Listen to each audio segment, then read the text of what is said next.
আসসালামু আলাইকুম রহমতুল্লাহ। প্রিয় দর্শক, কেমন আছেন? আশা করি ভালো আছেন। প্রিয় দর্শক, সাবেক স্পিকার শিরিন শারমিন চৌধুরী আটক। প্রিয় দর্শক, যুগান্তরের এই প্রতিবেদনের মাধ্যমে আমরা জেনে নিই তার পুরো বিস্তারিত ঘটনা। প্রিয় দর্শক, জাতীয় সংসদের সাবেক স্পিকার ডক্টর শিরিন শারমিন চৌধুরীকে আটক করেছেন ঢাকা মহানগর গোয়েন্দা পুলিশ ডিবি। আটকের পর রাজধানীর মিন্টো রোডের ডিবি কার্যালয়ে তাকে জিজ্ঞাসাবাদ করা হচ্ছে বলে জানিয়েছেন ডিবি।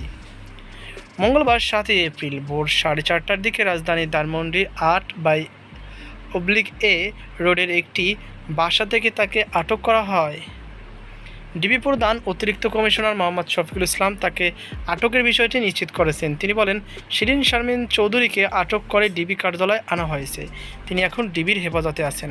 তবে তাকে কেন, কোন মামলায় বা কী কারণে আটক করা হয়েছে সে বিষয়ে এখনও কোনো আনুষ্ঠানিক বক্তব্য পাওয়া যায়নি।